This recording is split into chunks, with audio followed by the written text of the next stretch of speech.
Alright, so episode 4, Don't Mess with the Bamboo. So this episode focused primarily on this huge bamboo woods section right beside the shrine. It is a creepy place. We shot this series back in January in Bristol, Tennessee.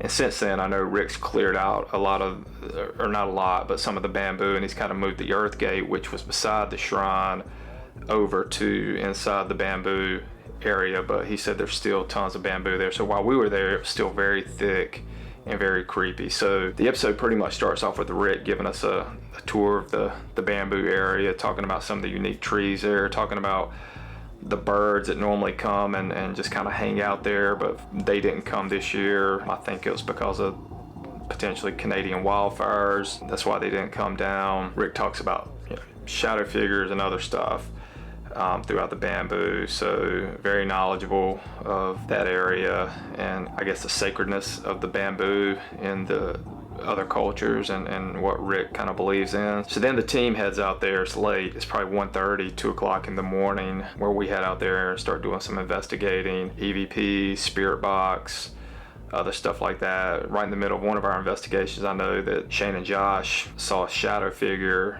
We didn't catch it on camera, which we would have, but they saw a shadow figure behind us kind of darting through some of the bamboo, which kind of goes hand in hand with what Rick had told me, and as we kind of toured through the bamboo. So that was pretty cool to be able to, for those guys to see that. And Rick said that there's been many other reports of shadow figures throughout the bamboo. So anyway, just being out in that bamboo area just fell off. It had been raining that day, so it was kind of wet, and the moon was kind of half full and it was shining bright. And then some of the responses we were getting back on the spirit box, a lot of it again related to Uncle Alan, and we were getting responses such as he'll assault you. And Mandy actually was staying there that night, so she was staying in the room where Alan used to be Alan's room up in his old apartment. So to get those responses about that kind of creeped her out, as it would anyone. But other responses coming through, the devil and demon, and getting sounds of little kids' voices, which is always creepy anywhere you're at. So just a